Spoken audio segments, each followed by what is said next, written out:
Ժողովուրդ ջան, բարև ձեզ, ո՞նց եք։ Ես ուզում եմ, որ դուք միշտ լավ լինեք, հայ ժողովուրդը լավ լինի, ուրախ լինի, անվտանգ լինի, ապահով լինի, կայուն լինի, խաղաղ սահմաններով, երկրի ներսում լինի խաղաղություն, բայց այսօր, երբ որ Տիգրանաշենի մոտով անցնում էինք, այդ տեսարանը եկավ աչքիս առաջ։ Ինչ ա լինելու, որ Տիգրանաշենը հանձնեն։ Իսկ դրա անոնսը, այս իշխանությունները արդեն արել են։ Նիկոլ Փաշինյանը հայտարարել է, ի տարբերություն 2021 թվականի, որ վերընտրվելու դեպքում, վերընտրվելուց հետո ինքը տարածքներ ունի հանձնելու Ադրբեջանին։ Այսինքն Տիգրանաշենը Ադրբեջանի վերահսկողության տակ է լինելու։ Դուք Երևան գնալու գալու եք ադրբեջանցիների աչքի խոշորացույցի տակ, դուք պատրաստ եք դրան։ Ու դրա լավագույն պատասխանը լինելու է հունիսի 7-ին։ Այո, այն բոլոր արհավիրքները, որ մենք նկարագրել ենք, մեր ընտրողների համար 21 թվականին հետպատերազմյան շոկի այդ պայմաններում գուցե չափազանցություն էր թվում ու չէին հավատում։ Հիմա ցավով ենք արձանագրում, որ բոլոր այդ կանխատեսումները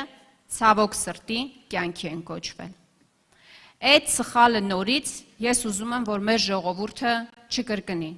Դրա համար ձեզ անընդհատ շարունակաբար այն հիմնական առանցքային վտանգներն ենք փորձում ներկայացնել այս հանդիպումների ժամանակ, որոնք որ սպասվում է մեր ժողովրդին, որը որ սպասվում է մեր ժողովրդին այս իշխանությունների երրորդ անգամ անընդմեջ ընտրվելու դեպքում։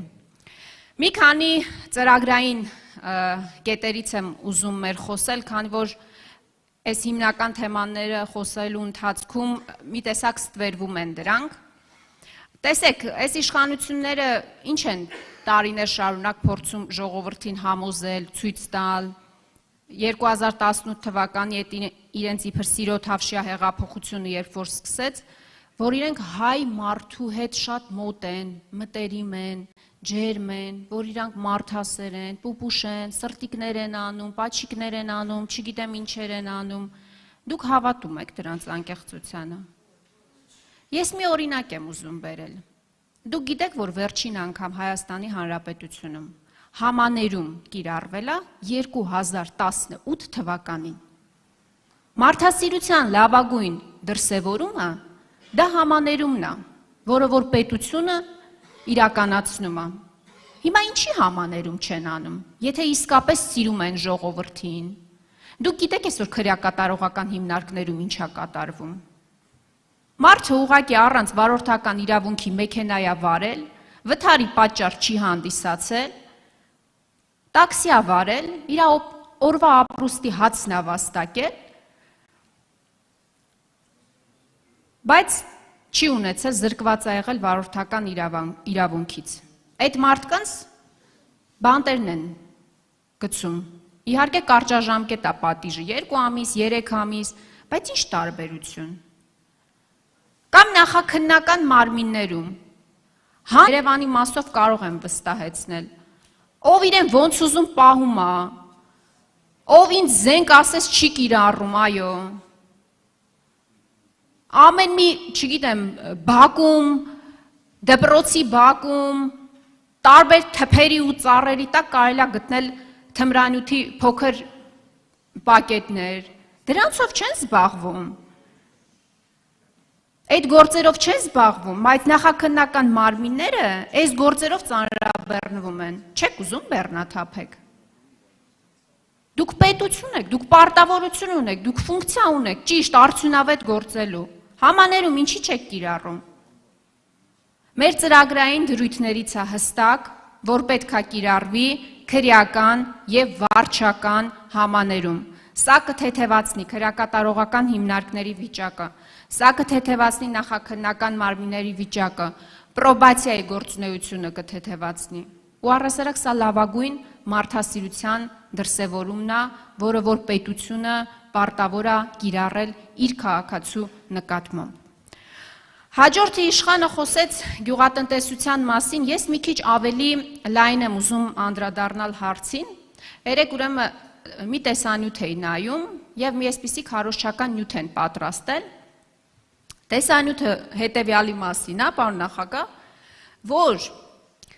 ընդդիմադիրները, քաղաքական հիմնական լիդերները, այդ թվում դուք պարոն նախագահ, կաշառել են ռուսներին, որ մեր գյուղացիների մթերքը թույլ չտան մուտք գործի Ռուսաստանի Դաշնություն։ Պատկերացնում եք։ Ընդդիմադիրները կաշառել են ռուսներին, որ մեր ֆուրերը չմտնեն Ռուսաստանի Դաշնություն։ Ես ուղղակի ուզում եմ հասկանալ, ում եք հիմարի տեղ դրել։ Դուք իսկապես կարծում եք, որ մեր ժողովուրդը այդքան նայիվ է, որ այդ ապշություններին հավատա։ Լավ, պատկերացնենք իրավիճակ, որ ընդդիմադիրները կաշառել են Ռուսաստանին, որ մեր գյուղացու բերքը մնա փչանա Հայաստանում ու ինչ-որ տրամադրություններ այսպես գեներացվեն հակաիշխանական։ Բա որ ընդդիմություն այդքան բան է կարում անել։ Բա դուք մեխի գլուխ եք։ Եթե ընդդիմությունը կարողանում է այդքան բան անի, բա դուք ով եք։ Դուք ով եք առհասարակ։ Իշխանություն եք, թե իշխանություն չեք։ Կամ այն օրը հայտարարում ասում է,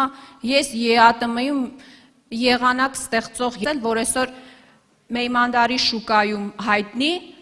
ֆուրերը կանգնած, մարդիկ ջրի գնով իրենց մթերքը իրացնում են, որովհետև իդեպ Հայաստանից թույլ չեն տվել, որ մեքենաները գնան, որովհետև ասել են այնտեղից հետ են ուղարկելու։ Բա այդ ինչ եղանակ է ստեղծել։ Դու միակ եղանակը, որ կարող է ստեղծել, այդ կարկուտն ու հեղեղն է, աշխարհաքաղաքական կարկուտը ու հեղեղը, որը թափվում է հետո հայ ժողովրդի գլխին, քեզ բան չի լինում դրանից։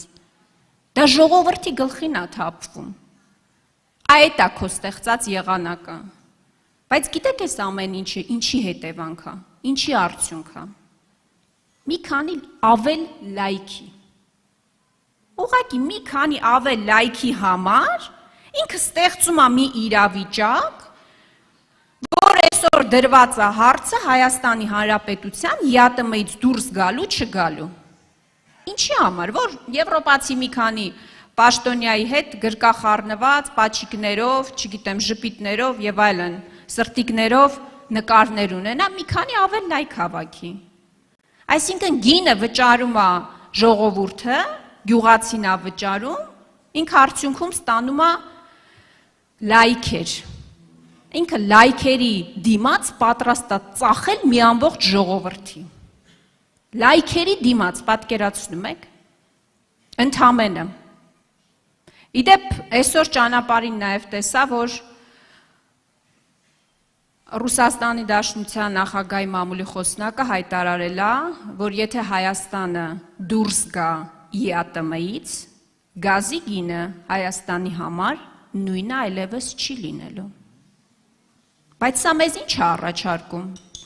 Ասում դուք բոլորդ սպասեք, ես մի հատ կողմնորոշվեմ, ես ԵԱՏՄ եմ ուզում, հետո կստացվի Եվրամիությանը կանդամակցենք, չենք կանդամակցի, մենք մի հատ որոշումը կկայացնենք, էլի, բայց դուք կտես սպասեք, էլի։ Այդ սպասելու գինը ով է վճարելու։ Հայ ժողովուրդը, մենք ենք վճարելու, ժողովուրդ ջան, մենք, ուրիշ ոչ մեկ։ Ինքը դրա գինը չի վճարելու։ Ինքը պատասխանատվություն չի կրելու դրա համար։ Ես այս ամեն ինչը նկարագրում եմ ոչ թե այսպես գուժելու համար, ձեր տրամադրությունը գցելու համար, ես նկարագրում եմ, մենք նկարագրում ենք այն պատկերը, որը որ լինելու է, եթե այս չարիքը երրորդ անգամ անընդմեջ նորից վերընտրվի։ Բայց ես նաև վստահ եմ մեր ժողովրդի լայնախոհության վրա, իմաստնության վրա, խոհեմության վրա եւ ես գիտեմ, որ մեր ժողովուրդը երրորդ անգամ անընդմեջ երկրի ղեկավար չի սիրում հանդուրժել։ Ուրեմն հունիսի 7-ին համար 17-ին։